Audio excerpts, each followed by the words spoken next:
അല്ല, നോമ്പ് എന്ന് പറഞ്ഞാൽ 2 ദിവസം ആ ദിവസത്തിൽ മാത്രം ഒന്ന് വിശന്ന് ഇത് ഇടങ്ങാറായി ബാക്കിയുള്ള ദിവസം തോന്നിയ പോലെ ജീവിക്കാനല്ല. റമദാൻ അങ്ങനെയുള്ള ഒരു മദ്രസയാണ്. അവിടെ പ്രത്യേകം നമ്മൾ എല്ലാ കാര്യം ശ്രദ്ധിക്കണം. ഇപ്പോൾ ഓരോരുത്തർക്കും ഓരോ പ്രശ്നങ്ങളാണ്. ചില ആളുകൾ നാവ് ഭയങ്കര പ്രശ്നമായിരിക്കും, അവർക്ക് നിർത്താൻ പറ്റില്ല, എന്തെങ്കിലും ആരെക്കുറിച്ചെങ്കിലും ഇങ്ങനെ പറഞ്ഞുകൊണ്ടേയിരിക്കണം. അതുകൊണ്ട് സ്ത്രീകളോട് ഞാൻ പ്രത്യേകം ഓർമ്മപ്പെടുത്തുക, ഓരോരുത്തരോട് ഫർദൻ ഓരോരുത്തരോട് ഓർമ്മപ്പെടുത്തുന്നവരെ ഓർമ്മപ്പെടുത്തുകയാണ്. സ്ത്രീകളോട് എത്ര ദീനിയായിട്ട് വളരെ നല്ല രീതിയിലുള്ള സ്ത്രീകൾ പോലും നാവിനെ സൂക്ഷിക്കുന്ന കാര്യത്തിൽ പലപ്പോഴും വലിയ അബദ്ധത്തിലാണ്.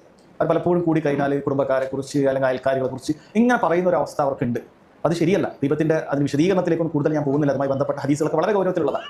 അതുകൊണ്ട് നോമ്പ് എൻ്റെ ആ നാവിനൊക്കെ ഒന്ന് പിടിച്ചു വെക്കുന്ന ഒരു മാസമാക്കി ഞാൻ മാറ്റണം. എന്നാൽ ശ്രദ്ധിക്കണം, ഈ പുരുഷന്മാർ പരീക്ഷിക്കപ്പെടുന്ന പല കാര്യങ്ങളുണ്ട്. അങ്ങാടിയിലേക്ക് ഇറങ്ങുന്നതാണ് പുരുഷന്മാർ, നാട്ടിലേക്ക് ഇറങ്ങുന്നതാണ് പുരുഷന്മാർ. അവർ കണ്ണിനെ സൂക്ഷിക്കുക പോലുള്ള കാര്യങ്ങൾ സ്ത്രീകളെക്കാൾ കൂടുതൽ പ്രയാസം പുരുഷന്മാർക്കായിരിക്കും. അപ്പോൾ അതിൻ്റെ നോമ്പ് എനിക്ക് അതിനോട് പരിചയമാക്കി, നോമ്പ് അതിനുള്ള ഈ കാര്യങ്ങളെല്ലാം മാറ്റി നിർത്താൻ ഒരു മാർഗ്ഗമാക്കി മാറ്റണം. സംഗീതം പോലുള്ള കാര്യങ്ങൾ, സിനിമകൾ പോലുള്ള കാര്യങ്ങൾ. അതിൽ ഏറ്റവും ഖേദകരമെന്ന് പറയാൻ ഉള്ള ഒരു കാര്യം, നോമ്പിന് പ്രത്യേകമായിട്ട് സംഗീത ആൽബങ്ങളൊക്കെ ഇറക്കും ചില ആളുകൾ. ഇസ്ലാമിക് സോങ്, റമദാൻ സ്പെഷ്യൽ എന്നൊക്കെ പറഞ്ഞിട്ട് അതിന് വേണ്ടിയിട്ട് ഇറക്കുന്ന ആൾക്കാരുണ്ട്. ആളുകൾ റമദാൻ ഫസാദാക്കാൻ പിശാച് കൊണ്ടുവരുന്ന ഒരു മാർഗ്ഗങ്ങൾ നോക്കിയിട്ട് പഴയ കാലത്ത് ഹറാമുകൾ ചെയ്യുന്നവർക്ക് പോലും എന്ത് ചെയ്യും, ആ നോമ്പൊക്കെ ആകുമ്പോൾ ഒരു പേടിയുണ്ടാകും. നോമ്പിന് ഇതൊന്നും ഞാൻ ചെയ്യില്ല, നോമ്പിന് അങ്ങനത്തെ പരിപാടി ചെയ്യില്ല എന്നാണ്. ഇന്നതല്ല, ഇന്ന് ആളുകൾക്ക് നോമ്പെടുത്താലും കുഴപ്പമില്ല, ഇത് കേൾക്കേണ്ടതാണ്, ഇതൊക്കെ കേട്ടാൽ കൂലി കിട്ടും എന്ന് തോന്നിക്കുന്ന രൂപത്തിൽ നോമ്പിനെ കുറിച്ച് വർണ്ണനകൾ പറയുന്ന പാട്ടുണ്ടാകും, ബദറിനെ കുറിച്ച് വർണ്ണനകൾ പറയുന്ന പാട്ട്, സംഗീതമായിരിക്കും. അള്ളാഹു സുബ്ഹാനഹു വ തആലക്ക് വെറുപ്പുള്ള ഇത്തരം കാര്യങ്ങൾ അത് എന്ത് ചെയ്യാണ്, ആളുകൾ നോർമലൈസ് ചെയ്യണം. അതേപോലെ വെബ് സീരീസുകൾ ഇറക്കുക, ചരിത്രങ്ങളാണെന്നൊക്കെ പറഞ്ഞിട്ട് തനി സിനിമകൾ. എന്താണ് അത് സിനിമകൾ ഒഴിവാക്കുന്നത് തമ്മിൽ വ്യത്യാസം? തനി സിനിമകൾ, അതിൽ സിനിമകളിൽ എന്തെല്ലാം ഹറാമുകളുണ്ടോ അതൊക്കെ ഇതിലുണ്ട്.